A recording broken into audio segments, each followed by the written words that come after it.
No injuries, and it's only a fender bender. It saves an officer some time. It's been working, but a Jacksonville woman recently discovered the form does not go far enough. On Your Side's Ken Amaro is looking into her concerns and how it could impact you in case you have a fender bender. That's correct, Jeannie. If you've ever been in an accident with another vehicle, usually you wait for the police and then the officer writes a report.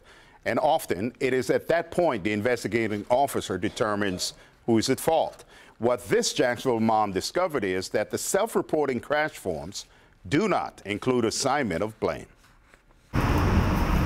Accidents happen more often than you think, and they happen in the blink of an eye. My son was involved in an accident. It was late at night. Lori Warden says there were no injuries and damage to her son's vehicle was minimal. The officer was directly behind him, saw the crash, offered my son the option of filling out a self-report. November 2014, JSO began using self-report in an effort to relieve wait times for help, as it was in this case. He said it was quicker, it wouldn't take as much time. This is a DMV-approved form. Again, no injuries, damage minimal, and apparently no citation.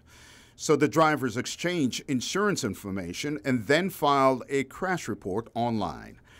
The form, however, does not include who is at fault.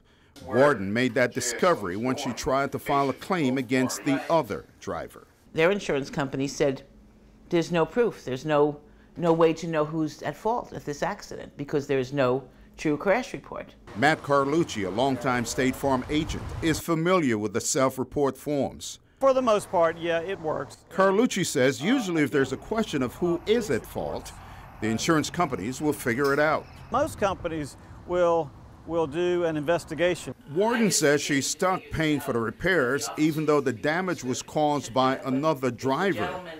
And because the form does not say who is at fault, she feels it is not fair. I just think they need to figure this out, that the officer needs to be more descriptive. There has to be officer participation in this somehow.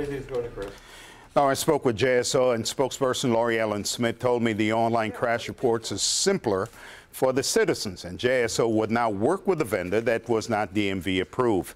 The issue is now with the insurance company, she says. Now, Carlucci told me Warden can subrogate her rights and let her insurance company fight for payment. He said the process can take 6 weeks, 6 months, maybe a year.